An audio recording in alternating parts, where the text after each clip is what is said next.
Sulla nostra radio, Radio Padania, ha preparato per te una grande promozione per aiutarti a sostenere la tua attività a tariffe davvero straordinarie. Informati, vedrai che si può fare. Mandaci una mail all'indirizzo spot@radiopadania.net. Con Radio Padania si può fare. Va ora in onda Centro Ronchi.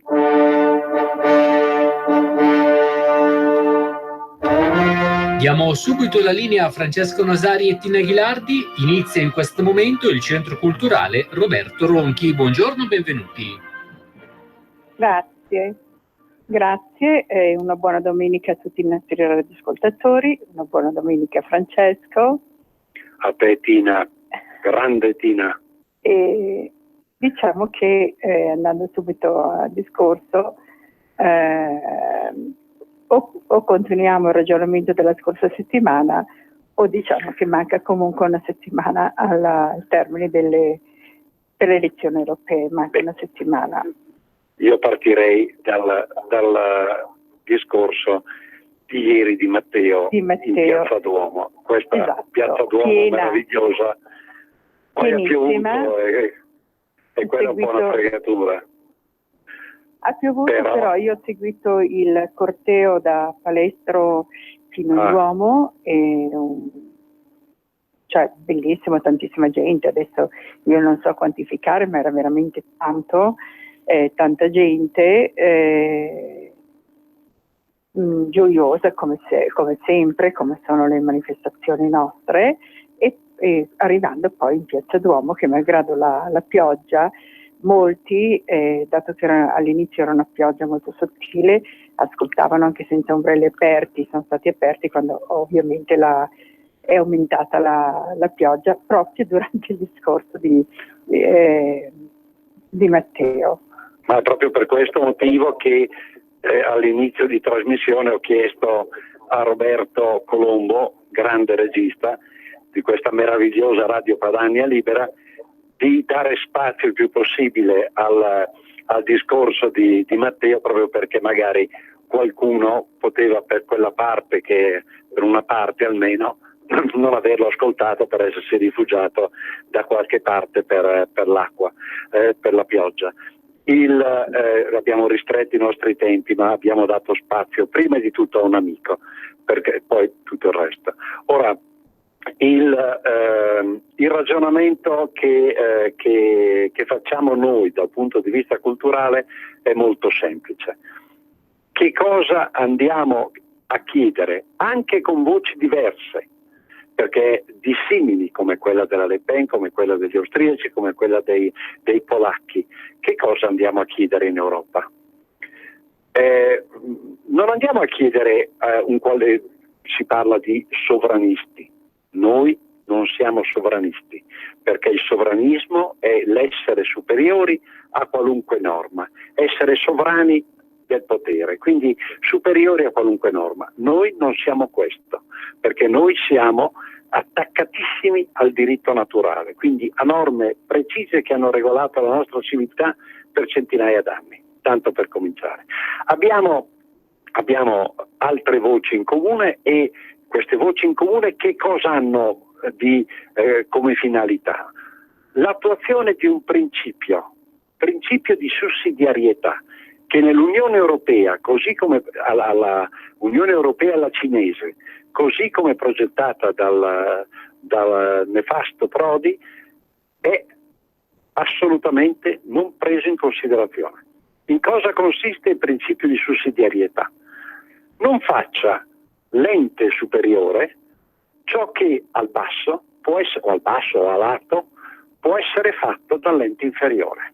Cioè, se una famiglia può logicamente, normalmente fare e svolgere determinate attività, è incongruo, è contro un principio democratico che lo faccia qualcun altro superiore, e togliendo i poteri a chi invece ha titolo, ha il dovere, oltre che il titolo, per svolgere quell'attività.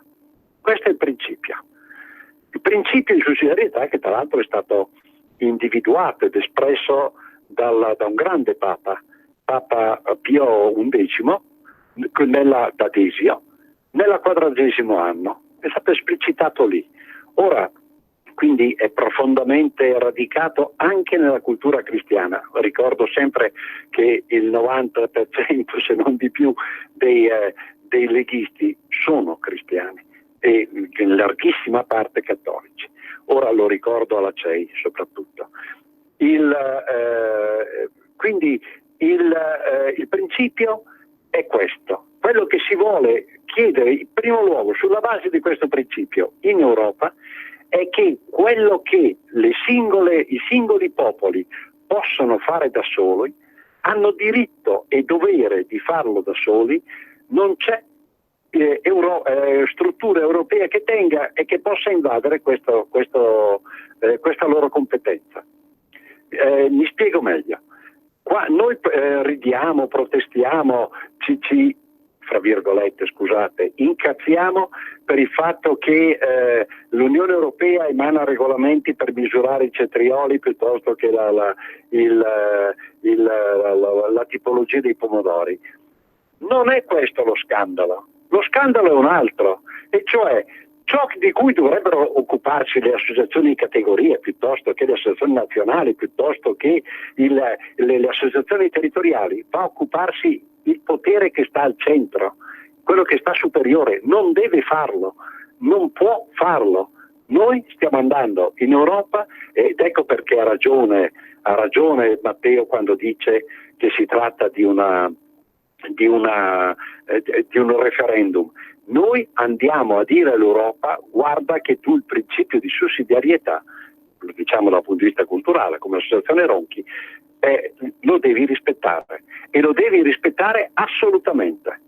Questo è quello che andiamo a dire.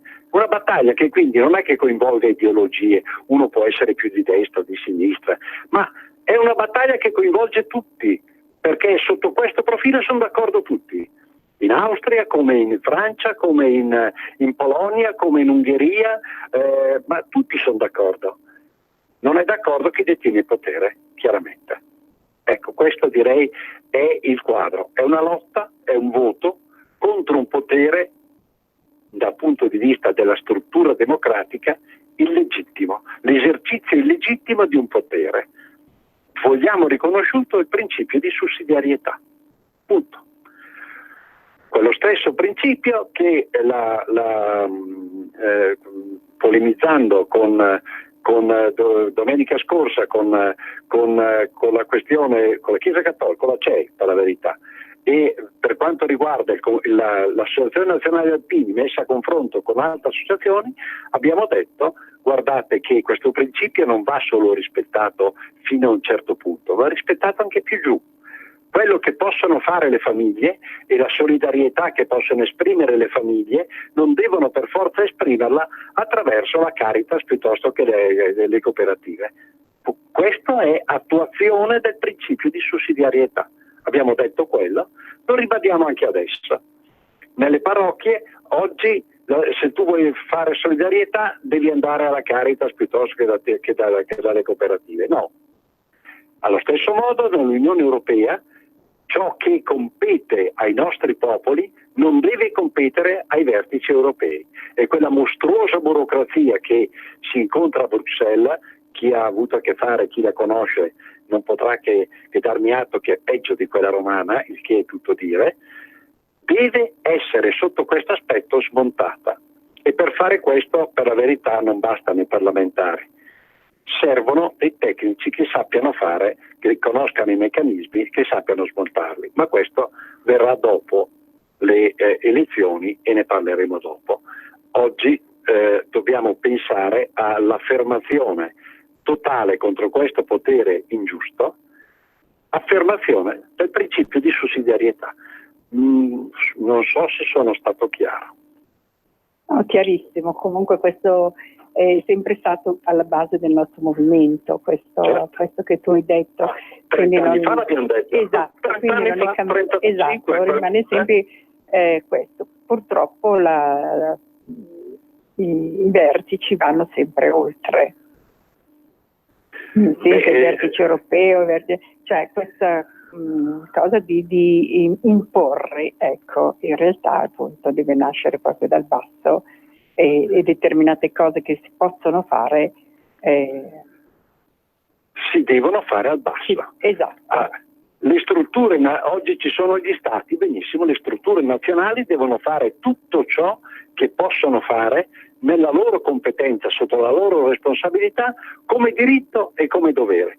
L'Unione Europea da questo deve essere esclusa, perché il principio base è questo, in particolare in una struttura anomala come quella dell'Unione Europea, perché alla fin fine sono stati espunti principi, elementi dalla nostra Costituzione senza che nemmeno siamo stati interpellati. Cioè oggi come oggi determinati poteri che fanno parte dei principi base della nostra Costituzione, tanto declamata, tanto richiamata, sono tranquillamente nelle mani di Bruxelles, e non mi sembra che il popolo sotto questo profilo sia mai stato interpellato. Questo in violazione, a parte l'interpretazione molto discutibile della Costituzione stessa, ma questo in violazione di quel principio di sussidiarietà che viene poi richiamato o viene evocato quando fa comodo. No, o c'è il principio o non c'è. La solidarietà è un valore, il principio la sussidiarietà è un principio. Questo è un principio, e questo principio contenuto nella Costituzione, come ha recentemente ricordato il Presidente professor Mattarella, benissimo, è richiamato alla Costituzione, lo vogliamo far valere perché è un principio costituzionale.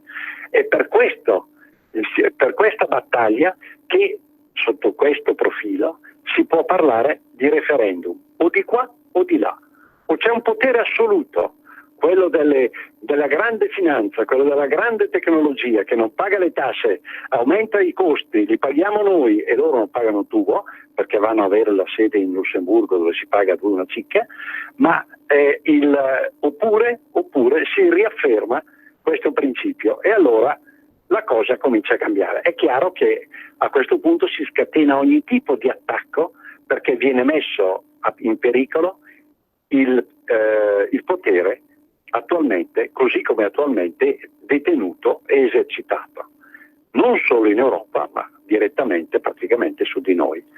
E i nomi che lo esercitano, di coloro che lo esercitano, credo siano sufficientemente conosciuti. Ma è un sistema sotto questo profilo che va cambiato in base a un principio riconosciuto dalla nostra Costituzione, che non può essere espropriato, che non vogliamo che sia espropriato, che vogliamo riaffermare, e che diventa baluardo contro un appiattimento, proprio l'appiattimento del popolo, l'omogenizzazione delle popolazioni. Quando vogliono ti mettono con la lingua in terra, quando non vogliono ti lasciano bere un po' di acqua. Questo no, questo non è essere cittadini europei, non è consono alla civiltà europea nella quale siamo vissuti noi nelle nostre terre, in Italia, con mentalità, terre diverse, e negli altri paesi europei, negli altri stati europei, da parte degli altri popoli europei, con altre applicazioni, altre mentalità, ma proprio questo ha fatto grande e ha fatto ricca, ha fatto potente l'Europa. È il principio che tiene in piedi la grandezza dell'Europa. O lo riaffermiamo o lo lasciamo cadere. Questo è il passaggio. Ecco perché si parla di referendum, ma referendum in questo senso, cioè o di qua o di là. O si afferma il principio di sussidiarietà, o si ammette che domani mattina a Bruxelles possono decidere qualunque cosa e nessuno può dire assolutamente niente. Mi chiedo a questo punto cosa ce ne facciamo della Costituzione. Questo è poi il dato di fatto, quando già oggi il 70% delle leggi di fatto è conseguenza o dipende direttamente da quello che viene fatto nel consesso europeo, in quella torre d'avorio di cui nessuno può dubitare e a cui nessuno può mettere mano. Ripeto, dopo dopo le elezioni bisognerà metterci mano, e di là dalle competenze, poche peraltro, dei parlamentari europei. Ecco. E poche ma abbastanza efficaci per decidere sui popoli senza conoscerne nemmeno le abitudini, le caratteristiche e oltretutto anche prendendo decisioni su cose che sono naturali. La valorizzazione delle diversità dei popoli è la ricchezza dell'Europa, questa qua. Esatto, questo, perché come abbiamo sempre detto anche quando parlavamo semplicemente della nostra Italia, era la cultura che va, le diverse culture che sono la ricchezza. Certo.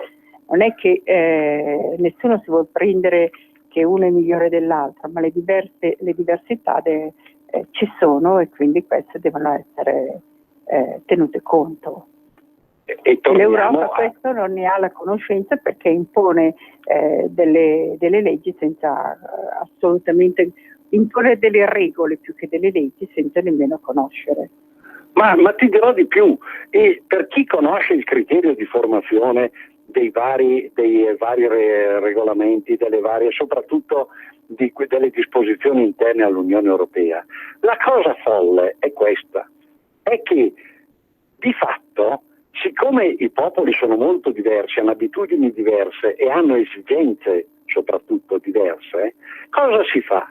Si fa la somma di tutte le singole disposizioni burocratiche dei singoli popoli che si mettono assieme, per cui tu sei obbligato a osservare delle norme che a te proprio di cui non riesci a capire il senso perché sono finalizzate a interessi o a specificità altrui, e gli altri allo stesso modo reciprocamente per quanto riguarda le nostre, perché non potendosi fare né una sintesi né e non volendo aderire a una differenziazione uguale applicazione del principio di sussidiarietà, si fa la somma. Cioè, di fatto si stronca qualunque possibilità perché non ci si capisce neanche più niente, non si capisce neanche a cosa servono quelle robe qui. Però, ripeto, quando loro ti dicono quanto devono essere lunghi gli zucchini, ti dicono che non sei tu a potertelo regolare, ma sono loro, anche gli zucchini. Potrebbe essere la natura, come le vongole di una certa misura. È espressione di una mentalità totalitarista che corrisponde al disegno, all'espressione attuale di quello che è il principio marxista. Cioè, siamo sempre nell'ambito del marxismo: struttura, sovrastruttura, tecnologia, finanza e burocrazia. A questo punto non si fa altro che l'uomo crede di essere Dio, in realtà diventa uno schiavo. Questo è il criterio. Se tu applichi il principio di sussidiarietà, questo meccanismo viene meno. È chiaro che a questo punto chi ha il potere così assoluto, o tende a un potere così assoluto, si ribella.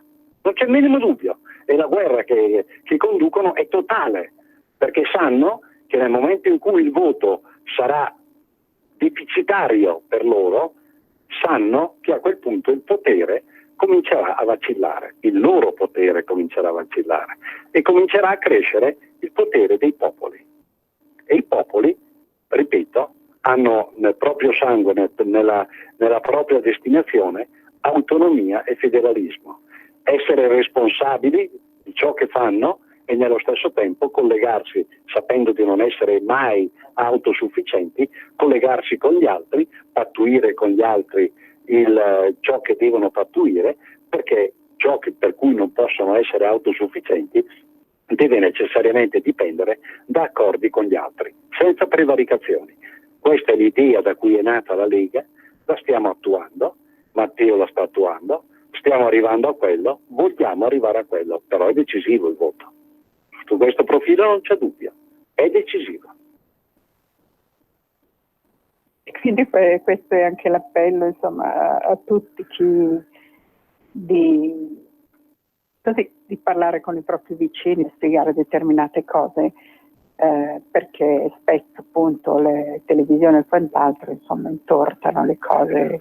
Sono poteri, sono poteri che fanno parte di quel potere. Esatto. E quindi il dialogo, il parlare con chi si conosce, a al bar quando si fa colazione, piuttosto che l'attimo di relax al lavoro, piuttosto così, è utile per riuscire a far capire alle volte, perché magari tutti o magari perché sono indaffarati con la propria famiglia non ascoltano. E quindi... abbiamo una chiamata che Roberto ha lasciato passare in fondo. Sentiamo. Pronto? Pronto? Buongiorno, sono Buongiorno. Berlusco. Ascolta, per quanto riguarda la propaganda pro noi, io sono anni che la faccio, e anche mia moglie, girando nei bar che frequentiamo, cercando di convincere persone, e devo dire che è stato anche un bel successo ultimamente. Tanto che alcuni mi dicevano: quasi quasi, porca miseria, non voto la Lega perché è coi 5 Stelle. E allora la nostra risposta era proprio perché bisogna dare forza alla Lega per essere superiore ai 5 Stelle. Ma al di là di quello, ieri io mi sono presentato in Piazza Castello, va bene? Prima di venire alla manifestazione. Mi sono presentato. Se avessi sbagliato l'indirizzo. No, guarda che io lo faccio apposta, tante volte mi infiltro, no? Ecco, e allora, da noi non c'era nessuno con la maschera o col bavaglio in bocca. C'erano quelle 4 stupidelle lì davanti al corteo con i capelli rossi, verdi, arancione, anelli da tutte le parti che gli penzolavano, che avevano la maschera. Così io, quando stavano entrando proprio nel castello, dando fastidio a un sacco di turisti che uscivano coi bambini, no? Per cui la cosa era un po' anche pericolosa. Ho chiesto: ma perché c'è su il fazzoletto? Ma non mi hanno risposto, solo monosillabi. Questi qua non sanno neanche perché vanno in piazza a protestare. Parlando dei centri sociali, erano presenti qualche centro sociale. Infatti questi sono il braccio armato di quella mentalità lì, né più né meno. Sono quelli che sanno di essere mantenuti, di poter svolgere le loro attività a spese di tutti, però devono corrispondere a determinate chiamate, a determinate richieste. Questo è il ruolo, e è un ruolo che esiste almeno dagli anni 60. Ricordiamoci, io ribadisco quello che ho sempre sostenuto. Da un punto di vista tecnico, teorico, il 68, così come espressione, laddove non è diventato il braccio armato del potere basato sempre sulla teoria marxista, struttura, sovrastruttura, là dove non l'è diventato era in realtà contestazione di questa struttura. Il difetto qual è? Che occorre avere principi e valori diversi, quelli che noi stiamo dicendo, principio di sussidiarietà per esempio, fondamentale, per poter contestare o uscire e staccarsi completamente dal sistema, struttura, sovrastruttura, teorizzato originariamente da Marx. Ora purtroppo siamo arrivati al termine, Francesco. Sì. Quando si arriva lì si scopre che i principi, che tutto quello che è la solidarietà, le attività che hanno anche meritevoli, che hanno caratterizzato la sinistra, tornano a quei principi che sono principi sostanzialmente di schiavizzazione della gente. E con questo però, Francesco, dobbiamo salutare. Noi no, ecco. E ringraziamo i nostri ascoltatori, e buona domenica a tutti, e a domenica prossima. Bravo Matteo, siamo contenti, siamo stati vicini ieri. Viva la Lega, viva il Lombardo Veneto, viva l'Europa dei popoli. Avete ascoltato Centro Ronchi. Adesso va a destra, 300 metri dritto, poi il semaforo. Certo che fai sempre la stessa strada tu, ma non hai voglia di cambiare. Chi ha parlato? Sono io, la Digital Radio, quella che ha cambiato il modo di ascoltare la radio, con il sistema da